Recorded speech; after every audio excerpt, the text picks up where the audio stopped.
Millionaire Daniel Cross was known as the most powerful man in the city, with glass walls overlooking the skyline, halls filled with priceless art, and a life controlled down to the smallest detail. But behind all the wealth and luxury, a heavy silence haunted his mansion, the kind money could never fill, because his twin sons, Leo and Liam, had been born deaf, and their mother had passed during childbirth, leaving Daniel cold, distant, and fearful of anyone who came near them, doctors had said.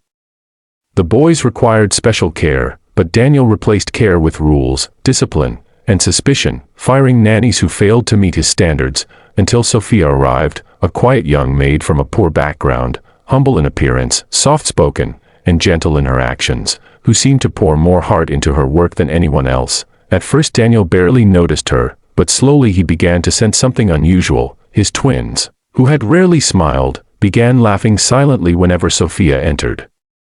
the room, refusing food or toys unless she served or guided them, and sleeping peacefully only when she tucked them in at night. Daniel's mind became a storm of fear and paranoia, convinced that Sophia might be manipulating them, teaching them secret behaviors, or even hiding something dangerous, because his deaf children were his greatest vulnerability, and nothing about their sudden emotional expression seemed possible. One night, after witnessing Leo clapping and laughing in perfect timing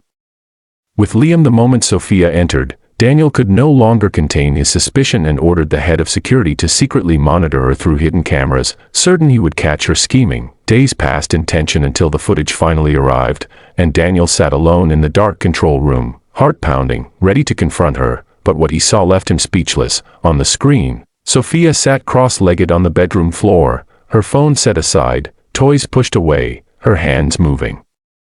deliberately, slowly, expressing words, perfect, fluent sign language, and the twins' faces lit up as they responded eagerly, their tiny hands moving clumsily but with joy, laughing without sound as Sophia corrected them patiently, celebrating each small success with a smile and soft gestures. Another clip showed her holding Liam tightly during a nightmare, signing comforting words he had never heard from anyone. "You are safe.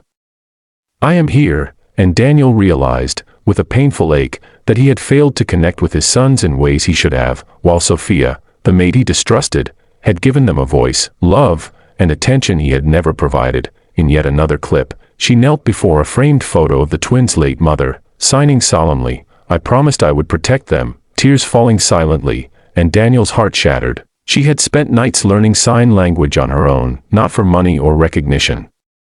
but to ensure that these two innocent children would never grow up trapped in silence and loneliness. The next morning, Daniel did not fire Sophia, but instead approached her with a trembling apology, asking her to teach him sign language, to guide him in reconnecting with his sons, and Sophia nodded silently, tears streaming, helping him move his hands, and when he finally signed his first words, "Papa loves you," the twins ran into his arms, eyes bright, smiles wide, and laughter filling the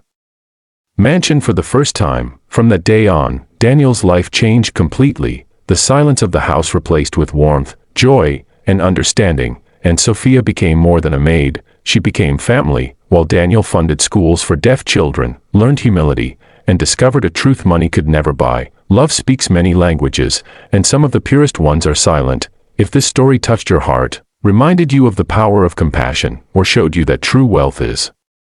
measured in love and care, then don't forget to subscribe to the channel, because stories like these don't just entertain, they inspire, and the next story might change the way you see the world forever.